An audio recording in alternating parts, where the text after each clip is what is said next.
Okay, today is the second day that I am attempting to record this video because, well, it was raining yesterday, and today I was like, you know what, it's okay if it rains.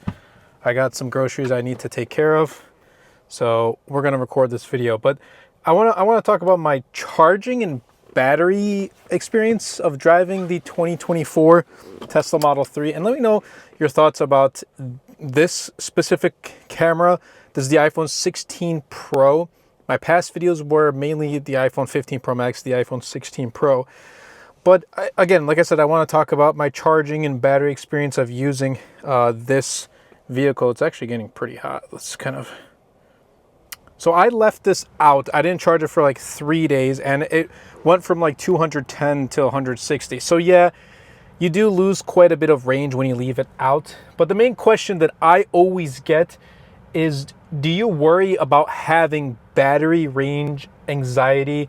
And I'm going to answer that later in the video because it's a genuine question. You know, you don't have, it's not a gas vehicle. You're gonna lose range like this when it just sits in the parking lot. So yeah, it's a genuine question, and I'm going to answer that just in a little moment, but I want to share with you guys everything else about this. So yeah, I mean, 60 miles in like 3-ish days, and it was just sitting. Granted, it was sitting outside, and if I parked it in the garage, it probably would have lost less. But here's what I have to say. My past experience on the daily was to drive to and from work. So I typically start with 265 miles or 80% charge. I would charge it overnight, no matter what, and kind of take it out, charge in the morning with 80% charge. And I would come back home with around 250 miles. So going to and from work is technically like 8 miles, but in between, obviously, I kind of press on the accelerator, I go a little bit faster, and I lose extra range. So 250 miles-ish. And this was only if I commuted to and from work. Like if I didn't have anywhere else to go, I didn't go grocery shopping after work or anything like that. I didn't stop by anywhere, just went to work and then came right back home. And, you know, obviously I would have plenty of range to go grocery shopping or go out for the evening. And actually, I'm going to see if I can pull up like my trips right here. So those are my trips right there. And then charging is right here. So as you can see, like, for example, my last paid charging session was July 28th. So I don't supercharge this vehicle, and I'm also going to get to that in just a moment. Let's kind of go like that for a second, and because I want to continue about sharing of what I actually think about or what I've experienced with driving in this car. So that was my previous going to and from work. However, since I am currently working full-time, making content, YouTube videos on my MTG Productions on my main channel where I review tech like this, like the Pixel 9 Pro Fold, Apple Watch Ultra, Samsung Galaxy S24, right here, the iPhone 16 Pro. If you haven't checked it out, definitely be sure to check it out. We just passed 40,000 subscribers. But since I'm doing that full time and also making content here on Tesla Volt, we're also close to 1,000 subscribers, so definitely be sure to check it out. I'm spending a little bit more time at home, and I don't charge my car as much. Hence, that's why I left my car out. I didn't really have the need to charge it overnight or anything like that, because I know I'm not going to go anywhere too far.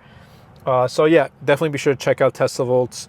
You know, we're close to 1,000 subscribers, so subscribe if you haven't already in MTG Productions, as well as on TikTok too. I'm quickly getting to 40,000 on there too.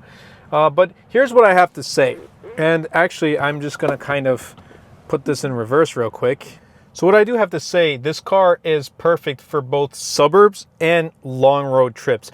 Like if you are just kind of commuting to and from work, or you just have to go grocery shopping or whatever it is, like you're in town, perfect car. But here's the thing, this car is also really good for long trips. And I have made a couple videos here on the channel of me going on long road trips, whether it's like 180 miles, even 130 shorter ones, longer trips, like a 400-mile road trip. And they all, you know, all the videos were, I think, positive outcomes. The car performs super well because at some point you're going to have to supercharge, and they honestly, definitely check them out if you haven't already. I'm also planning on a couple more road trips just to kind of solidify my statement on how well this car performs on road trips. And I have the long range all-wheel drive, so technically I get max 341 miles, but usually I'm capping out at like 333, which is perfectly fine for me. Now, what I did also notice is the battery loss. And this ultimately depends on the driver and how they drive it. If you're consistently pressing on the accelerator and using the brakes rather than regenerative braking, you're probably going to lose a little bit more range. Or if you just leave it out like this out in, outside, then yeah. I mean, I lost a lot of range leaving it outside rather than if I have just left it in the garage and didn't really drive it in those 3 days. I should probably do a test like that too. Leave it out for a couple of days and then leave it in the garage and see how much range I lose in either one. But yeah, you're going to lose range, and there's different variations to that. But again, using the accelerator quite often, using the brakes and not kind of leaving it to regenerative braking, you are going to lose a little bit more range. But if you do drive with more caution, and if you use full self-driving, if you have that feature of FSD, that I've personally noticed as well, that I do end up with having a bit more range when I drive. There's been times where, if I'm late to work, I'll press on the accelerator. I'll have less than 250 miles by the time I get home at night. But there are times where, I'm casually driving, just taking my time, using regenerative braking to brake. I have 250 miles by the time I get back home, and it's awesome. So just do keep that in mind. The charging situation, I did make a video about how much I save by having an EV, by having a Tesla. And I would like to say again that I don't pay for charging, as it's complimentary where I live in my garage. And in addition, I haven't come across any instance where I was close to running out of charge, especially locally. Like locally, I didn't have any issues of running out of charge, and that I needed to go home and charge real quick, because obviously a charger at home is really slow. Yes, there is one supercharger where I live locally, and I think they're building one or two more superchargers. I know one is confirmed. I don't know about the second one. So a total of 2 to 3 in where I live. But that's about it. Mainly everyone who has a Tesla here in the suburbs, locally, they have a charger in their garage at home or an apartment, whatever it may be. So they usually charge at home. You won't really see a lot of locals charging at that one supercharger. So that's the thing. I never ran out of charge while I was out locally, or if I'm going to the mall or going places, whatever it may be. I never ran out of charge. Didn't need to worry about running out of charge. And even if I did, I would have that supercharger to go to. But, it's been a great experience of not needing to use that. I'll put it this way. If I need to charge my car to 265 miles or 80% when my car is at 50 miles, it does take well over 8 hours, or pretty much the entire night, which for me is perfectly fine because I'm charging it overnight. Of course, you want to make sure you have some sort of charging solution when you're picking up a Tesla or any EV. And I made sure that the place that I moved into prior had charging, because I already knew I was going to plan on picking up a Tesla. I mean, the place I moved in, I didn't have a Tesla before, but when I was moving, I was like, hey, is there charging stations here? If not, we got to find a different solution, or I'd ultimately have to look for somewhere else, because I was already planning on buying a Tesla. It was, at that time, the new Model 3 wasn't even announced yet, so I was kind of basing my future purchase on rumors at that point. Granted, a month later it got unveiled, so that was a relief, and then I was able to pre-order. I guess you would say pre-order. Yeah, I was able to kind of order it when it was unveiled here in January of 2024 in the U.S. So yes, I kind of was a little bit proactive and made sure my place that I lived had charging. So that's something you should probably pay attention to. As for supercharging, I have Tesla credit now. Before I didn't, so that payment where you saw $15.80, that was paid out of pocket. And again, I made a video of how much I paid on supercharging on my channel, so you can definitely check that out. I think it's like how much potential gas money I save driving a Tesla. So I think I spent maybe around like $100, $120 on Tesla supercharging from the time I bought this in March up until now. But from this point on, it looks like I won't need to pay for supercharging because of those Tesla referrals. And for those who did use my Tesla referral link, thank you guys so much. It really has helped a lot, and I will be using that towards my supercharging and for other Tesla services as well. So I got my Tesla supercharging expenses covered. But To answer the question, do you have range anxiety? And my answer is no. I don't have range anxiety. One, especially locally, you won't have range anxiety. I had my notes on here, but you won't have range anxiety if you know like you're just going to be driving local every day and you have that charging solution at home. If you don't have that charging solution at home and you have to go to a supercharger, good luck. That may be a little bit, you'd kind of have to plan accordingly, if you know what I mean. But having a charging solution at home definitely does make things so much easier and so much more comfortable.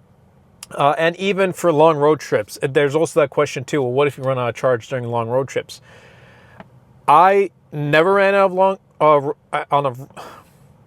I never ran out of range on a long road trip to this point. Pretty much what I do is I put in my destination into the Tesla maps, and it pretty much routes me to that destination through superchargers. And it'll kind of estimate how much charge I'll have by the time I reach my destination or my next supercharger. Like it'll say you'll have 15% left when you reach supercharger A. And then when you get there, it'll tell you how much you need to charge, how much range you need charged up to get to your next destination, whether it be a next supercharger or your final destination. So it's usually on point. It's pretty much like, if it says you're going to get there at 30%, you will get there at 30% of charge or range, whatever you want to call it, or 80 miles, however it may be. It's pretty much on point. So this has been reliable on long road trips and locally has been very, very good. I'm super happy with my purchase. For anyone who asks me, should I get a Tesla, whether it be Model 3, Model Y, X, S, Tesla Cybertruck, definitely go for it. I think, especially with the Tesla supercharging network, you shouldn't really, it takes that anxiety away from you, from having range anxiety. It takes that away from you because like, hey, if I'm out on the road, I can always supercharge it. And there's also the fact that if you have the adapter, you can charge it at a normal EV charger. Granted, those are super slow sometimes, most times. Some of them are not free either. So yeah, it really comes down to just making sure you have the correct charging solution, whether that be, hey, I have a supercharger 5 minutes from my house, I'll just charge there every day, or I have one at home and I'm all set to go. That's probably the best one. But that's what I have to say about my charging battery experience. I hope you guys did enjoy this video. If you want to see any more Tesla like Model 3 related content, let me know in the comments down below specifically what kind you would like to see. There are a bunch of ideas that I have planned for the channel. I'm also working with a couple of accessory brands to bring those stuff to the channel because there are lots of great accessories you can pick up for your Tesla Model 3. Like this one right here is still one of my favorites. This right here, USB-C retractable cables. I love using this more than I use the wireless chargers. So it's a huge, huge plus to have. Absolutely love it. But let me know in the comments down below what type of content you want to see, and I'll catch you guys in the next one.